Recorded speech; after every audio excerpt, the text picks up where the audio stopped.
होय, पुढच्या बातमीकडे. बातमी नाशिकची. अधिवेशनं होतात, प्रश्न विचारले जातात, उत्तरं दिली जातात, पण प्रत्यक्षात मात्र काहीच होत नाही. गेल्या 4 वर्षांपासून प्रत्येक अधिवेशनात एक प्रश्न उपस्थित होतोय, तो आहे कामगार कल्याण मंडळातल्या गैरव्यवहारांचा. प्रत्येक वेळी कारवाईची आश्वासनं फक्त दिली जातात. त्यामुळे आता याला जबाबदार असणाऱ्या कामगार कल्याण आयुक्त मोहन धोत्रे यांचा कल्याणदाता कोण आहे हाच प्रश्न उपस्थित झालाय. कामगारांच्या कल्याणाचा लेखाजोखा करण्याऐवजी कामगार कल्याण आयुक्तांच्या गैरव्यवहारांचा लेखाजोखा वाढत चाललाय.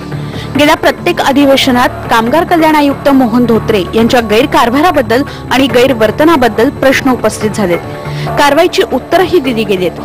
धोत्रेंवर आतापर्यंत बेकायदेशीर नोकरी भरती, महिला कर्मचाऱ्याचा लैंगिक छळ, कोट्यवधी रुपयांचा आर्थिक गैरव्यवहार, नियमबाह्य बांधकामं, माहिती दडवणं यासारखे गंभीर स्वरूपाचे आरोप आहेत.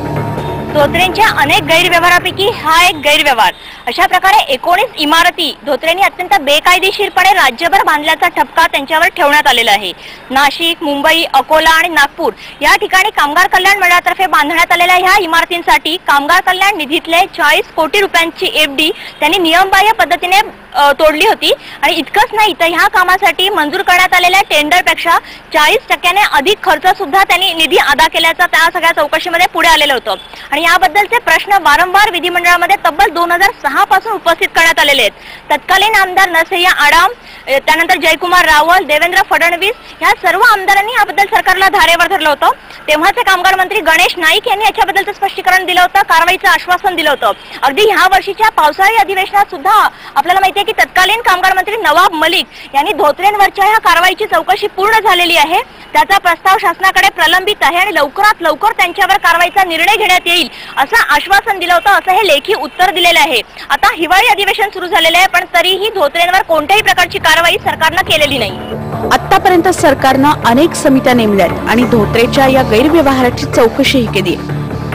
यामध्ये 1999 मध्ये सचिव GT बंद्री यांच्याकडून चौकशी झाली. धोत्रेंना यावेळी सक्तीच्या रजेवर पाठवण्यात आलं. 2007 शासनाकडून स्वतंत्र चौकशी करून धोत्रेंना पुन्हा सेवेत घेण्यात आलं. 2002 मध्ये महिला कर्मचाऱ्याचा लैंगिक छळ केल्याप्रकरणी धोत्रे दोषी आढळले.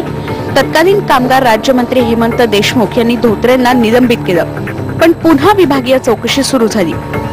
महिला आयोगाच्या सदस्य संजीवनी कुट्टी यांच्याकडून पुन्हा चौकशी करण्यात आली. त्याआधीच राज्यमंत्री देशमुख यांनी धोत्रेंचं निलंबन रद्द केलं होतं. धोत्रेंच्या आर्थिक गैरव्यवहारांची चौकशी करण्यासाठी मुखोपाध्याय समितीही नेमलेली होती. धोत्रेंच्या गैरव्यवहारांची यादी वाढतच जाते आणि त्यांच्या झालेल्या चौकशा समित्यांचीही, पण प्रत्यक्ष कारवाई होतच नाहीये.